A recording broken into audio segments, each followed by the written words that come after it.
सहनावतु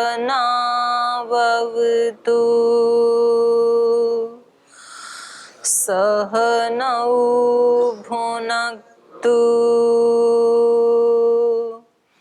सह वीर्यं करवावहै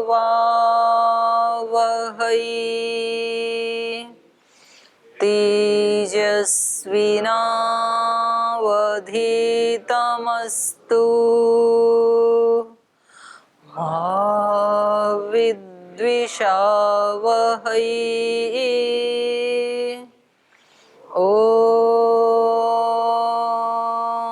शान्ति शान्ति शान्तिः।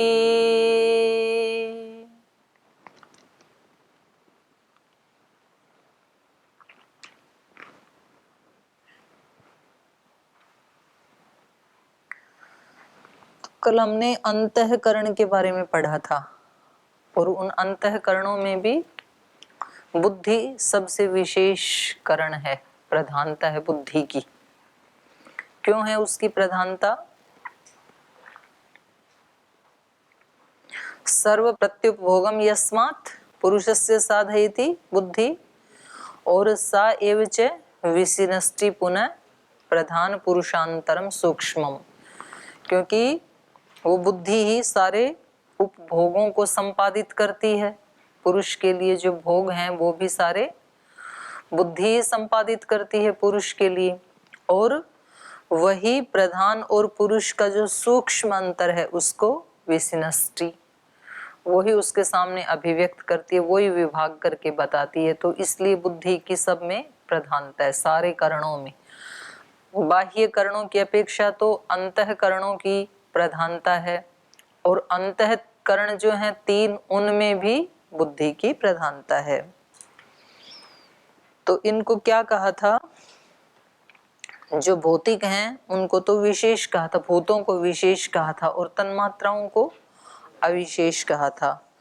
तो अब उनके विशेषों के कितने प्रकार हैं, अविशेष के कितने प्रकार हैं, उसका वर्णन करेंगे अभी। इसका उच्चारण करते हैं। तन्मात्राणि अविशेषाः तेभ्यो भूतानि पंच पंचभ्यः एते स्मृता विशेषाः शान्ताः घोराश्च मूढ़ाश्च। तन्मात्राणि अविशेषाः, तन्मात्राओं को क्या कहा? अविशेष। तेभ्य पंचभ्यः पंचभूतानि, और उन 5 अविशेष से अर्थात उन 5 तन्मात्राओं से पंचभूतानि 5 भूतों की उत्पत्ति होती है। एते विशेषाः स्मृता, और इन 5 विशेष को क्या कहते हैं? इन 5 भूतों को क्या कहते हैं? विशेष। एते विशेषा स्मृता, इन 5 भूतों को विशेष कहा जाता है। और ये कैसे होते हैं? शांताः घोराश्च मूढ़ाश्च। ये 5 भूत हैं, ये किसी के लिए तो शांत होते हैं, किसी के लिए घोर होते हैं, किसी के लिए मूढ़ होते हैं।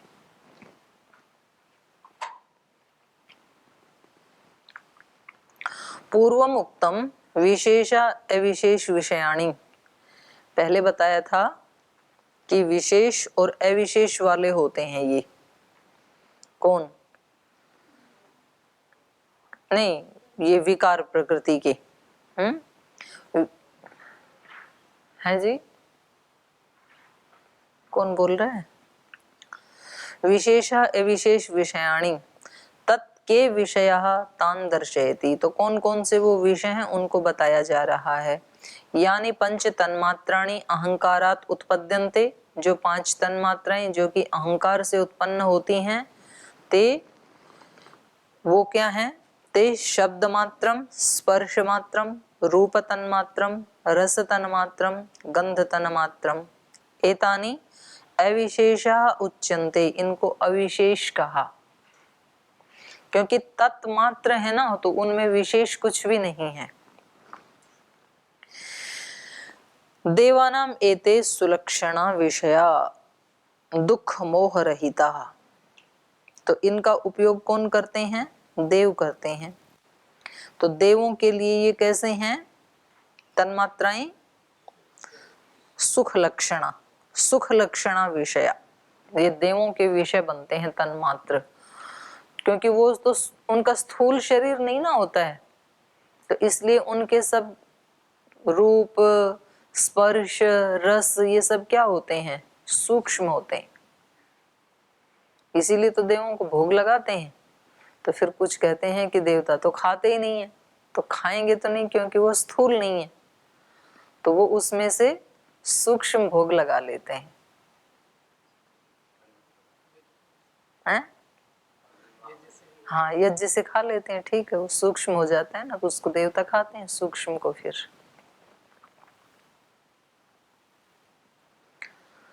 तो इसलिए कहा देवानाम एते सुख लक्षणा विषया दुख मोह रहिता, दुख से और मोह से रहित। तेभ्य पंचभ्य तन्मात्रेभ्य पंच महाभूतानि, और ये जो पंच तन्मात्राएं हैं, तेभ्य पंचभ्य उन पांच से, तेभ्य पंचभ्य तन्मात्रेभ्य पंच महाभूतानि, उससे फिर पांच महाभूत पैदा होते हैं। कौन से हैं महाभूत? पृथिव्यापः तेजो वायु आकाश संज्ञानी यानी उत्पद्यन्ते। तो ये हैं पृथ्वी जल तेज वायु आकाश। एते विशेषाः स्मृता, और इन भूतों को क्या कहते हैं? विशेष। कौन से हैं वो? गंध मात्रात पृथ्वी, क्या विशेषता है? गंध की विशेषता होने से एक भूत को कहते हैं पृथ्वी, जिस भूत में गंध की विशेषता होती है, अधिक होती, अधिकता होती है। रस तन्मात्रात आपः, रस तन्मात्र की अधिकता होने से जल कहते हैं उसको, भूत को। रूप तन्मात्रात तेज, रूप तन्मात्र की प्रधानता होने से तेज। स्पर्श तन्मात्रात वायु, स्पर्श तन्मात्र की अधिकता होने से वायु। और शब्द तन्मात्रात आकाशम। इत्येवं उत्पन्नानि एतानि महाभूतानि, तो इस प्रकार पांच तन्मात्राओं से ये पांच महाभूत पैदा होते हैं। एते विशेषाः, इनको विशेष कहा जाता है। विशेषा मतलब मानुषाणाम विषयाः, ये मनुष्यों के विषय बनते हैं। और ये पांच भूत भी कैसे होते हैं? शांतः, घोराः, मूढ़ाः। शांतः माने सुख लक्षणा, घोराः दुख लक्षणा, मूढ़ाः मोहजन का। अब इसका उदाहरण दे रहे हैं। यथा आकाशम कस्यचित् अनवकाशात् अंतर्गृहादि निर्गतस्य सुखात्मकम शांतम भवति। जैसे कोई व्यक्ति किसी को बंद कर रखा था घर में, निकलने ही नहीं दे रही थी, तो अब उसको वहां से बाहर निकाला गया। कस्यचित् अनवकाशात अंतर्गृहात निर्गतस्य, किसी को अवकाश नहीं मिल रहा था बाहर जाने का, तो वो घर के अंदर ही था, अब उसको अवकाश दे दिया आकाश ने, तो घर से निकल गया। तो अब घर से निकलने के बाद उसके लिए ये आकाश कैसा है? सुख देने वाला है। जैसे पक्षी को पिंजरे में बंद कर देते हैं ना, तो वो अंदर अंदर तड़फड़ाता है बेचारा, और फिर उसको वहां से अवकाश दे दिया आकाश में उड़ने के लिए। पहले अनवकाश था वो, उसके पास आकाश नहीं था उड़ने के लिए, अब उसको अवकाश मिल गया, बाहर निकाल दिया, तो उसके लिए ये आकाश कैसा हो गया? सुखदायी, बड़ा उसको सुख की अनुभूति होती है। पंख न दो, क्या एक कविता थी बचपन में, पता नहीं, पंख न दो चाहे, नहीं, नीड न दो चाहे रहने को, आश्रय छिन्न भिन्न कर डालो, लेकिन पंख दिए हैं तो पुलकित उड़ान में बाधा न डालो।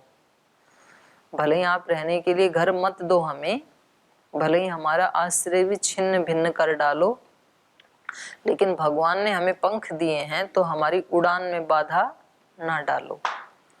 कहीं भली है कनक कटोरी, कहीं भली है कटक निम्बोरी, कनक कटोरी की मैदा से। कड़वी निम्बोरी, वो नीम का फल है जो, वो हमारे लिए अच्छा है, कनक कटोरी की मैदा से। पिंजरे में बंद करके, कनक माने सोना, सोने की कटोरी में आप हमें कुछ खाने को दो, उससे ज्यादा वो कड़वी निबोरी हमें अच्छी लगती है, क्योंकि वो स्वतंत्रता से युक्त है और ये परतंत्रता से युक्त है। तो कह रहे हैं कि ये आकाश एक व्यक्ति के लिए सुखात्मक हो जाता है, शांतम भवति, उसके लिए शांत होता है, जिसको उससे निकाल दिया गया। तदेव, और वही आकाश शीतोषण वात वर्षा भी भूतस्य दुखात्मक घोरम भवति। और कोई व्यक्ति जिसके सिर पे बाल भी नहीं है, गंजा है, और वो बाहर गया और तभी आंधी बारिश या तो तेज सर्दी है, या तो उष्णता है, या तो भारी वर्षा है। अजय नारायण जी कहाँ गए आज? अच्छा उधर ही। तो उसके लिए नहीं, अजय नारायण नहीं, अजय शास्त्री, मेरे दिमाग में था नाम। तो उस व्यक्ति के लिए ये आकाश कैसा हो जाएगा? घोर। हाँ, बाहर ठंडी ठंडी हवाएं चल रही हैं और इसको निकाल दिया बाहर गुरुकुल से, तो इसके लिए आकाश कैसा हो गया? दुखदाई। और बहुत गर्मी पड़ रही है और उसको बाहर निकाल दिया, या बाहर बारिश आ रही है, ओले पड़ रहे हैं इसको बाहर कर दिया तो ये कैसा हो गया आकाश? घोर। पहले वाले के लिए शांत था, इसके लिए हो गया घोर। तदेव पंथानम गच्छत वन मार्गात भ्रष्टस्य दिग्मोहात मूढ़म भवति। और वही आकाश, मानो कोई रास्ते में जा रहा व्यक्ति है और वन मार्ग से जा रहा है और वो रास्ता भूल गया, दिग्मोहात मूढ़म भवति, तो उसके लिए आकाश कैसा हो जाएगा? दिग्मोह के लिए मूढ़, और ज्यादा विचलित करने वाला, पता ही नहीं चलेगा कि किस दिशा में जाऊं, क्योंकि रास्ता भूल गया। तो वही आकाश इसके अंदर मूढ़ता पैदा करने वाला हो गया। तो तीन प्रकार का हो गया ना, आकाश एक ही है, एक व्यक्ति के लिए सुखदाई हो गया, एक के लिए दुखदाई हो गया, एक के लिए मूढ़ता उत्पन्न करने वाला हो गया। तो ऐसे हैं ये भूत। अभी तो एक आकाश का ही दिया, ऐसे ही सबका लगा लेना चाहिए, पांचों भूतों का ही। एवं वायु घर्म आर्तस्य शांतो भवति। और कह रहे हैं वैसे ही मान लो कोई वायु घर्म आर्तस्य, या तो गर्म हवा से या धूप से, घर्म मतलब धूप, उससे कोई पीड़ित है तो उसके लिए क्या हो जाएगा? शांत। शीतार्तस्य घोरः धूलि शर्करौ इव मिश्रौ गतिमान मूढ़ः। उनके लिए कैसे होगा ये? वायु, हाँ ये वायु हो जाएगा। वायु घर्म आर्तस्य शांत है। आकाश की बात नहीं कर रहे, अब वायु की कर रहे हैं। पहले आकाश की बात थी। जैसे कोई धूप से बहुत पीड़ित है और फिर हवा चल जाए तो वो हवा कैसी होगी? उसके लिए शांति देने वाली। वायु घर्म आर्तस्य शांतः शांतो भवति। और शीत आर्तस्य घोरो, पहले ठंड लग रही थी, ऊपर से हवा और चल गई, तो अब ये वायु कैसे लग गई उसके लिए? घोर, दुख देने वाली। और कोई व्यक्ति चल रहा था और फिर धूलि शर्करा विमिश्रौ, धूलि और शर्करा से मिश्रित, विमिश्र, उसके लिए कैसी हो जाएगी वायु? मूढ़ः। गतिमान जो व्यक्ति है उसके लिए ऐसी आंधी आ जाती है ना कभी, तो आंखों में आते हैं धूलि के कण, और उसमें शर्करा आदि कंकड़ आदि भी मिले हुए हैं, वो आके लगते हैं, तो इस व्यक्ति को फिर रास्ता ठीक से दिखता नहीं है। तो वही वायु इसके लिए हो गई मूढ़ता उत्पन्न करने वाली। एवं तेज प्रभृतिषु द्रष्टव्यम। ऐसे ही दो भूत के बारे में हमने बता दिया, बाकी तीन भूत के बारे में भी जान लेना चाहिए कि वो अलग अलग समय में शांत, घोर और मूढ़ स्वरूप वाले होते हैं। इसलिए जब वो करते हैं ना स्वस्ति वाचन और शांतिकरण, तो सबके लिए कहा जाता है कि वो भी हमारे लिए कल्याणकारी हों। सन्नस्तपतु सूर्य, सूर्य हमारे लिए कैसे तपे, सुख देने वाला। और सन्न औषधयः, औषधियां भी हमारे लिए कैसी हों, और पर्वत भी हमारे लिए कैसे हों, दिशाएं भी कैसी हों, सब हमारे लिए कल्याणकारी हों, शांति देने वाले हों, सुख देने वाले हों, ऐसे प्रार्थना की जाती। तो ये इन्होंने बताया विशेष और अविशेष का, तन्मात्राएं अविशेष और 5 भूत विशेष, और 5 भूत भी फिर शांत, घोर और मूढ़ स्वरूप वाले, फिर 3 प्रकार के हो गए। आगे सूक्ष्म माता पितृजाः सह प्रभूतैः त्रिधा विशेषाः स्युः सूक्ष्मास्तेषां नियताः माता पितृजा निवर्तन्ते। अब कह रहे हैं ये जो सूक्ष्म भूत है ना, इनके भी 3 प्रकार हैं। ये जो विशेष जिनको कहा, ये 3 प्रकार के हैं। एक तो सूक्ष्म हैं, उनको भी तो सूक्ष्म भूत ही कहते हैं ना। तो भूत 3 प्रकार के हैं, एक तो स्थूल भूत विशेष, एक तो सूक्ष्म भूत तन्मात्राएं, और एक उनको भी भूत कहा जो माता पिता से मिलते हैं।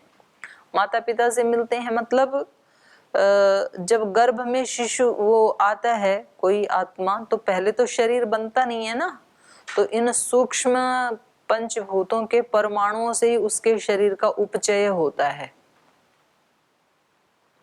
तो एक उस रूप में है माता पिता से मिलने वाले सूक्ष्म माता पितृजाः। एक सूक्ष्म भूत वो हैं जो माता पिता से मिलते हैं। सह प्रभूतै त्रिधा विशेषः स्युः, और विशेष सूक्ष्म माता पितृजा प्रभूतैः सह त्रिधा स्युः, 3 प्रकार के हो जाते हैं ये। तेषां सूक्ष्मः नियता, उनमें जो सूक्ष्म है वो तो नियत है। सूक्ष्म भूत माने 5 तन्मात्राएं, नियत है मतलब वो उनका नाश नहीं होता है। और माता पितृजा निवर्तन्ते, और जो माता पिता से मिले हैं वो तो फिर उनका तो मृत्यु के साथ नाश हो जाता है। यही है वो भूत जो हमारा शरीर है, तो वो ही है, तो ये तो निवृत्त हो जाते हैं। अथ अन्य विशेषः सूक्ष्मः तन्मात्राणि, विशेष जो ये बताए इससे अन्य एक और सूक्ष्म है, उनको क्या कहा, तन्मात्राएं, जिनको पहली कारिका में भी कह दिया था अविशेष, उसी को ही कह रहे हैं कि ये विशेष है ना, मतलब उल्टा बता रहे हैं अभी कि जो 5 भूत हैं इनकी 3 स्थिति हैं। एक तो है तन्मात्राएं, वो तो कभी नष्ट नहीं होते, वो भी भूत ही हैं। एक है माता पिता से मिलते हैं जो शरीर आदि पंचभूत, ये तो नष्ट हो जाते हैं।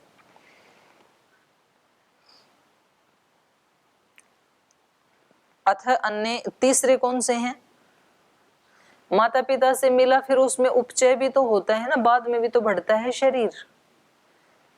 तो एक तो मतलब पहले तो गर्भ में ही बढ़ा, वहां भी उपचय हुआ, और फिर बाहर आने के बाद भी तो बढ़ता है ना। तो इसमें पढ़ते हैं, देखते हैं। अथ अन्य विशेषः सूक्ष्मः तन्मात्राणि यत् संगृहीतं तन्मात्रकं सूक्ष्म शरीरं महदादिलिंगम सदा तिष्ठति संसरति च ते सूक्ष्मः। कह रहे हैं यद तन्मात्रकम संगृहीतम, यहाँ पर जिस तन्मात्रा का ग्रहण किया है वो कौन से हैं, सूक्ष्म शरीरम, वो सूक्ष्म शरीर है। और सूक्ष्म शरीर किसको कहा इन्होंने, महदादि लिंगम सदा तिष्ठति संसरति च, महदादि लिंगम इन्होंने सूक्ष्म शरीर कितना माना है, महतत्व से लेकर के महतत्व, अहंकार, मन और 5 तन्मात्राएं, तो 8 प्रकार का माना इन्होंने सूक्ष्म शरीर को। तो उसको कहा यहाँ इन्होंने सूक्ष्म, सूक्ष्म 5 तन्मात्राओं को नहीं कहा, यहाँ इन्होंने सूक्ष्म किसको कहा, इन 8 को सूक्ष्म कहा, और उसको नियत कहा, माने सूक्ष्म शरीर। 5 भूतों से एक तो सूक्ष्म शरीर बनता है, एक तो जो गर्भ में माता पिता से मिलता है वो वाला शरीर, और एक फिर पैदा होने के बाद जो बड़ा हो रहा है, ये भी 5, 3 रूपों में भूत हैं ये। तो सूक्ष्म शरीर महदादि लिंगम सदा तिष्ठति संसरति च, तो जो महदादि लिंग हैं जिसके, चिन्ह हैं जिसके, ये जो सूक्ष्म शरीर है ये तो सदा तिष्ठति, सदा रहता है, इसका नाश नहीं होता। संसरति च, और एक शरीर से दूसरे शरीर में चलता रहता है। ते सूक्ष्म, हाँ, तो ये भूत तो सूक्ष्म भूत हैं। तथा माता पितृजाहा, और वैसे ही माता पिता से जो सूक्ष्म भूत मिलते हैं वो क्या हैं? स्थूल शरीर उपचायकाहा, स्थूल शरीर के उपचायक। उपचय कहते हैं जैसे वो पहले ना मिट्टी से वो बनाते थे, मिट्टी का हारा बोलते हैं उसको, मिट्टी रखते जाते हैं, एक दिन इतनी मिट्टी रखी, पहले ही दिन पूरा नहीं बनाते उसको, नहीं तो टूट जाएगा। फिर वो थोड़ा 2 दिन सूख गया, फिर उसके ऊपर और इतनी मिट्टी लगा देंगे गोल गोल, फिर उसको 2-4 दिन छोड़ दिया, फिर उसके ऊपर और लगा देंगे, तो ऐसे वो नीचे वाला स्ट्रॉन्ग होता जाता है, फिर कहीं जा करके वो पूरा होता है कुछ दिन में। तो ऐसे ही इस शरीर का भी उपचय होता है। उपचय माने चिने हुए के ऊपर दोबारा चिनना, चिनना बोलते हैं ना, जैसे दीवार चिनी जाती है, तो ऐसे ही ये शरीर की भी चिनाई होती है अंदर अंदर। तो शुरू में तो माता पिता के रजवीर्य से एक छोटा सा रूप होता है ना, सलिल भ्रूण, तो फिर आगे उसमें उपचय होता रहता है इन पंचभूतों से ही। माता पितृज स्थूल शरीर उपचायक, माता पिता से जो मिले हैं पंचभूत वो स्थूल शरीर के उपचायक हैं। ऋतु काले माता पितृ संयोगे शोणित शुक्र मिश्री भावेन उदरांतः सूक्ष्म शरीरस्य उपचयम कुर्वन्ति। तो वो जो सूक्ष्म शरीर था भ्रूण रूप में, उस सूक्ष्म शरीर का ये पंचभूत क्या करते हैं? उपचय करते हैं, उसको चिनते हैं, उसको बनाते हैं आगे। तत् सूक्ष्म शरीरम पुनः मातुः अशितः पीत नानाविध रसेन नाभिबंधेन आप्यायते। और फिर वो जो भ्रूण रूप में जो सूक्ष्म शरीर है वो पुनः फिर उसके बाद मातुः माता के, अशितः खाए हुए से, पीतः पिए हुए से, नानाविध रसेन अनेक प्रकार के दूसरे रसों से, नाभि निबंधेन नाभि नाल के द्वारा बंधा रहता है ना गर्भस्थ शिशु माँ की नाभि से, तो उस नाली के द्वारा आप्यायते उसको तृप्त किया जाता है। तो ये दूसरा रूप हो गया। अब ये पंच भूत जो हैं सूक्ष्म रूप से ये भोजन के माध्यम से और रस आदि के माध्यम से, जो भी माँ खाती है पीती है उसके माध्यम से अब अंदर अंदर उसका उपचय हो रहा है, उसका निर्माण हो रहा है बच्चे के शरीर का। तत् सूक्ष्म शरीरम पुनः ये हो गया मातु अशितः पीतः नानाविध रसेन नाभि निबंधेन आप्यायते। तथापि आरब्धम शरीरम सूक्ष्मैः माता पितृजैः सह महाभूतैः त्रिधा विशेषैः। और कहते हैं कि फिर ये तथापि आरब्धम शरीरम, एक तो माता पिता उसमें निमित्त बनते हैं इस शरीर के निर्माण में, और दूसरा प्रारब्ध भी, उसके अपने भी पीछे के जो संस्कार हैं वैसा ही मिलेगा उसको स्थूल शरीर। नहीं तो कोई भी माता पिता नहीं चाहेगा ना कि मेरे गर्भ से कोई ऐसा बच्चा पैदा हो जिसका कोई शरीर का अंग मतलब उसमें अपूर्णता हो या उसमें विकलता हो या कमजोर हो या कोई बीमार हो, ऐसा तो नहीं चाहते ना। तो फिर भी तो होते हैं, तो वो उसका अपना प्रारब्ध भी काम करता है। तथा प्रारब्धम शरीरम सूक्ष्म माता पितृजै सह महाभूतै त्रिधा विशेषैः पृष्ठोदर जंघा कटी उरह सिर प्रभृति 60 कोशिकम पांचभौतिकम रुधिर मांस स्नायु शुक्रस्थि मज्जा संभृतम आकाशो अवकाशदान दानात् वायुर्वर्धनात् तेजोपाकात् आपः संग्रहात् पृथ्वी धारणात् समस्त अवयवोपेतम मातु उदरात् बहि भवति। तो कह रहे हैं वहां पर ये इसके बच्चे के ये सब अंग प्रत्यंग बन जाते हैं। पृष्ठ, उदर, जंघा, कटी, सिर प्रभृति। षाट कोशिकम, षाट कोशिकम माने 6 कोशिका वाला। 6 कोशिका के लिए यहाँ कहा 6 कोश वाला, 6 अंग वाला। तच्च षडंगम शाखा चतस्र मध्यम पंचम षष्ठम शिर इति, ये उसका है सुश्रुत का। तच्च वह शरीर षडंगम 6 अंग वाला है। शाखा चतस्र, 4 तो शाखाएं हैं, 4 शाखाएं, 2 हाथ 2 पैर। और मध्यमम पंचमम, जो बीच वाला है तना, वो 5वां। और षष्ठम सिर, छठा सिर। तो इसलिए इस शरीर को क्या कहा? षाट कोशिकम। षाट कोशिकम 5 भौतिकम, और उस 5 भूतों के साथ साथ ही रुधिर, मांस, स्नायु, शुक्र, अस्थि, मज्जा संभृतम, ये सब से बढ़ा हुआ है। ये सब उसमें उपचित हो जाते हैं। और उस शरीर में 5 भूत हैं। ये कैसे पता लगा? आकाशो अवकाश दानात, शरीर में अवकाश भी है, खाली स्थान भी है, इसका मतलब आकाश का अस्तित्व है। वायुर वर्धनात्, क्योंकि वो बढ़ता है तो वायु से ही बढ़ता है। तेजः पाकात्, जो उसको खाने के लिए दिया जाता है, दूध या अन्न आदि, उसका जो पाचन हो रहा है, पाचन क्रिया, तो उससे पता लगा तेज है वहां पे। आप संग्रहात्, संग्रहित है, इससे पता लगा जल भी है। नहीं तो पता लगा कि वो टूट टूट के गिर जाए हाथ पैर के अंग प्रत्यंग। कुछ तो है ना ऐसे भुलक्कड़ भी यहाँ पे।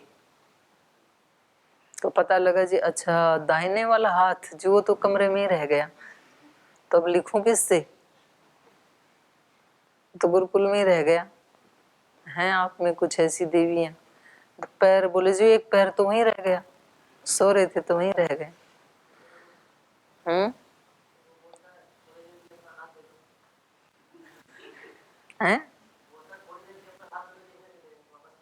हाँ हाँ, दूसरे से मांगेगा कि आप वाला थोड़ा दे दो ना उधारा, तो सब अस्त व्यस्त कर देते भगवान की सृष्टि को आप लोग। तो इसलिए भगवान ने पहले ही उसको संग्रहित किया है। आप उसको इधर उधर फेंक नहीं सकते, बिखरता नहीं है वो। अवयवों का, परमाणुओं का समूह ही तो है, लेकिन ये अवयव बिखरते नहीं हैं। तो इससे पता लगा कि जल है। जल में ये गुण होता है, पूरे आटे को मिला देते हैं ना तो फिर वो एक अवयवी बन जाता है वो पिंड, फिर वो आटा बिखरता नहीं है। जल को नहीं मिलाएंगे तो फिर बिखर जाएगा वो। तो इससे पता लगा आप संग्रहात, संग्रहित होने से शरीर में जल भी है।